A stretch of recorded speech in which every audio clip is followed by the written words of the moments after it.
Students, कल हमने आपको कोवेलेंट बॉन्ड के बारे में कंसेप्ट दिया था कि that type of bond which is found by the mutual sharing of one or more electrons between similar or dissimilar atoms is called as covalent bond, and it is also known as molecular bond.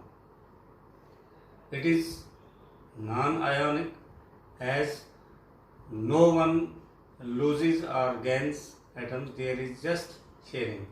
ये एक non ionic या इसमें कोई charge नहीं होता है. Reason ये है कि ना तो इसमें कोई लूज करता है इलेक्ट्रॉन्स, ना गेन करता है.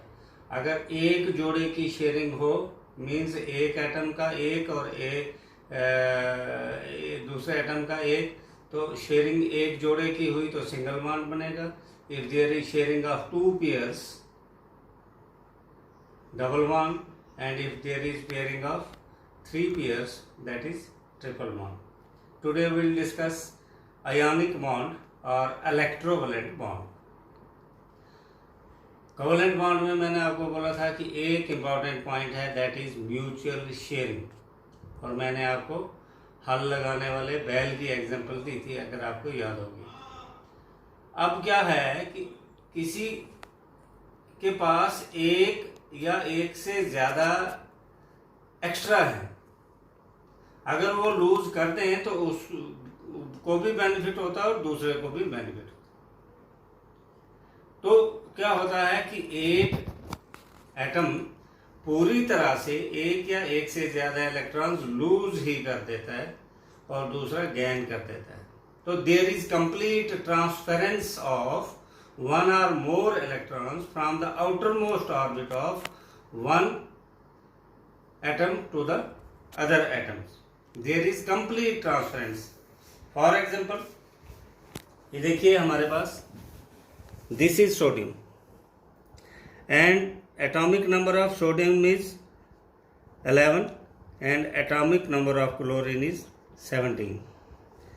You see, in the outermost orbit of sodium there is one electron, and in the outermost orbit of chlorine there are 7 electrons. Chlorine requires one electron and it would become stable.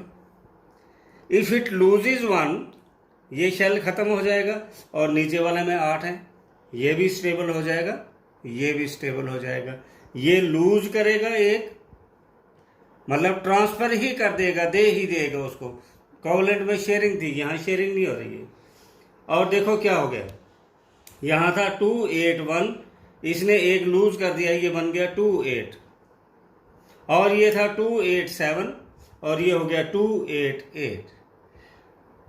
Sodium loses one electron and chlorine gains one electron, so sodium becomes Na1 positive and chlorine becomes 1 Cl1 negative. और लेकिन इनके बीच में एक strong electrostatic force बन जाती है. एक positive और नेगेटिव की वजह से ये एनाइन और कैटाइन बन के ये opposite charge, ion means charge particle, तो ये चार्ज हो जाते हैं पार्टिकल और ये एक दूसरे को बड़ी स्ट्रॉन्ग इलेक्ट्रोस्टैटिक फोर्स से एक दूसरे को पकड़ के रखते हैं. तो विद द रिजल्ट हमारे पास क्या बन गया, NaCl, जिसको नमक कहते हैं. This is very important example of how electrovalent bond is found in case of sodium chloride. तो सोडियम में आउटरमोस्ट ऑर्बिट से एक लूज हुआ और क्लोरीन ने एक गेन किया. क्लोरीन भी स्टेबल हो गया और सोडियम भी स्टेबल हो गया. अब लूज कितने, जो लूज करता है वो इलेक्ट्रोपॉजिटिव एलिमेंट हो जाता है और जो गेन करता है वो इलेक्ट्रो नेगेटिव हो जाता है. 1 लूज कर सकते हैं, 2 लूज कर सकते हैं और मैक्सिमम 3 लूज कर सकते हैं. 3 से ऊपर जो है नहीं लूज करते हैं. फेरस या फेरिक में आप देखेंगे तो उसके ऊपर 3 पॉजिटिव लगे होंगे, आगे जाके पढ़ेंगे आप. डियर स्टूडेंट्स, अब हमारे पास कोवेलेंट बॉन्ड जिन मॉलिक्यूल्स में बना तो विद द रिजल्ट की वहाँ पर इलेक्ट्रोवैलेंट और कोवेलेंट कंपाउंड तैयार हो गए. जैसे H2 था या H2O था, इसमें कोवलेंट बॉन्ड बनने से जो रिजल्टिंग कंपाउंड बन गया वो बन गया कोवलेंट कंपाउंड, और इसमें इलेक्ट्रोवलेंट कंपाउंड बन गया।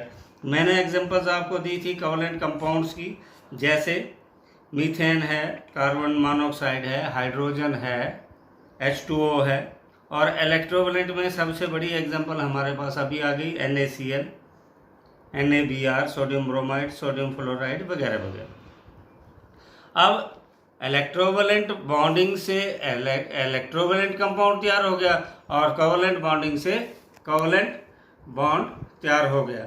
अब होता क्या है कि अब इनकी कैरेक्टरिस्टिक्स क्या है, अगर कंपाउंड तैयार हो गए तो इनकी विशेषताएं क्या है, इनकी खासियतें क्या हैं। तो जितने भी कोवलेंट कंपाउंड्स होते हैं उनका मेल्टिंग एंड बॉइलिंग पॉइंट कम होता है, लो होता है, क्योंकि उनके फॉर्मेशन में उतनी स्ट्रांग फोर्स नहीं होती है, जैसे अभी इलेक्ट्रोवलेंट कंपाउंड में हमने सोडियम क्लोराइड में आपको बताया। तो electrovalent compound have high melting and boiling point. Electrovalent compounds are good conductor of heat and electricity. इसके बीच में से बिजली भी गुजर सकती है और करंट भी गुजर सकती है, but covalent compounds are bad conductor of heat and electricity. Covalent compounds में डिफरेंट कलर्स भी होते हैं और ये ब्रिटल होते हैं, और ये जो इलेक्ट्रोवलेंट कंपाउंड हैं ये नॉर्मली वाटर में डिज़ोल्व हो जाते हैं।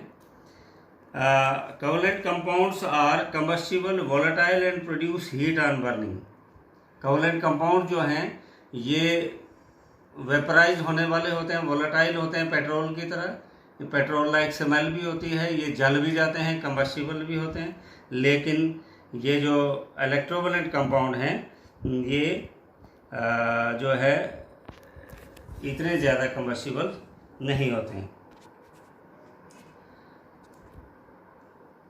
कोवलेंट कंपाउंड्स में नॉन मेटल से ही बॉन्ड बना होता है, और इसमें जो है मेटल और नॉन मेटल के बीच में, इलेक्ट्रोवलेंट कंपाउंड में एक मेटल होता है और एक नॉन मेटल होता है, और इनकी जो एनर्जी ऑफ फ्यूज़न है कोवलेंट कंपाउंड्स में लो होती है और उसमें हाई होती है। तो साथ साथ इलेक्ट्रोवलेंट कंपाउंड